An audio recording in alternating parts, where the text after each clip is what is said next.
Welcome to today's performance. Our Lmce is talking the climate process or humanitarian response. Today we will explore the challenges posed by the climate crisis and the role of humanitarian foundations in alleviating them. The climate process is not just an environmental problem. It has also led to a humanitarian process.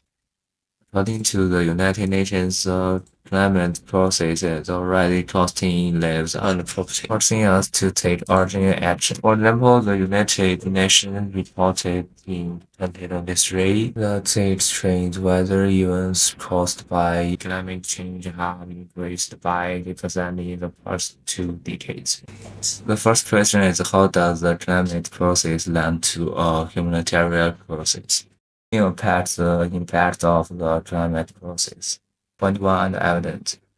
Extreme weather events caused by climate change are increasing, rapidly threatening human life. For example, according to the World Meteorological Organization, global temperature in 2020 was the third warmest year on record, leading to the more heart wells and wildfires. Point to evidence, natural disasters caused by the climate process have damaged infrastructure and the economics of many continents, enforcing the need for humanitarian assistance. For example, foreign donor in 2019 cost billions of dollars in damage to the Panama and left thousands homeless. One three and evidence. Climate change not only affects the nature environment, but also negatively impacts human health. For example, water shortages and pollution caused by climate change increase the spread of infectious diseases such as malaria and cholera. The second question is, what is the role of the Central Emergency Response Fund in addressing the climate crisis? Main perspective. The role of the Cultural Emergency Response Fund. Point one and evidence. The role of the CERF in addressing the climate crisis is critical. It provides emergency funds to help communicate most to the need. For example, CERF provided more than $100 million in emergency assistance in 2020 to record hit by climate disasters. One, two, and the evidence through the climate action account.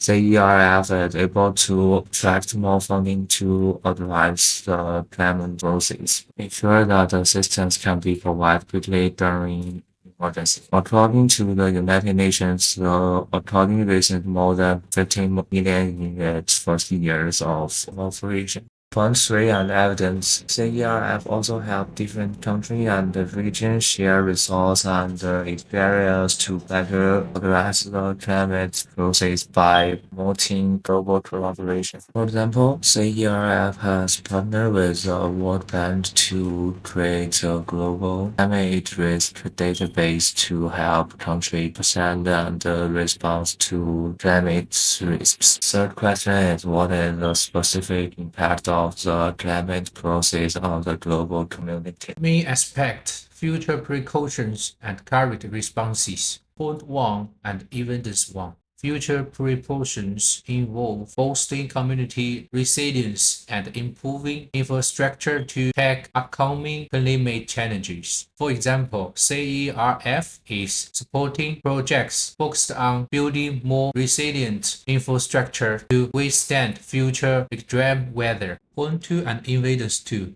Current responses are mainly about emergency relief and recovery in force, like providing food, water, and medical aid. For instance, in 2021, CERF provided emergency food and medical assistance to fallout victims in South Sudan. Point 3 and evidence 3. Through the CERF's enforce, we've seen some success stories showing how effective management and funding can lessen the impact of climate crisis. For example, CERF's projects in Mozambique help rebuild homes destroyed by hurricanes, boosting community recovery capabilities. The first question is, what concrete action can we take to address the climate process? So the impact of climate crisis on the community is many aspects, including economic, social, and health.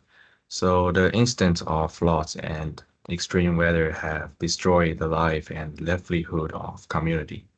So according to the data from World Grain Program, droughts caused by climate change have cost millions of people in Africa.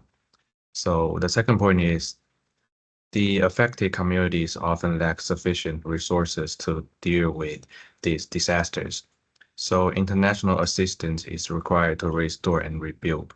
So for example, the United Nations report pointed out that the countries with most serious affected by the climate change are often countries with low economic development.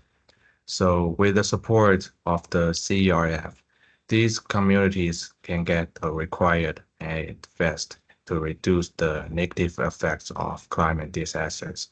So CRF provide more than $20 million for Pakistan, which have flooded in 2022 to help restore infrastructures and provide emergency supplies. To sum up our discussion, the climate crisis is the challenges we all face together. We need global cooperation to help affected communities through humanitarian action and financial support.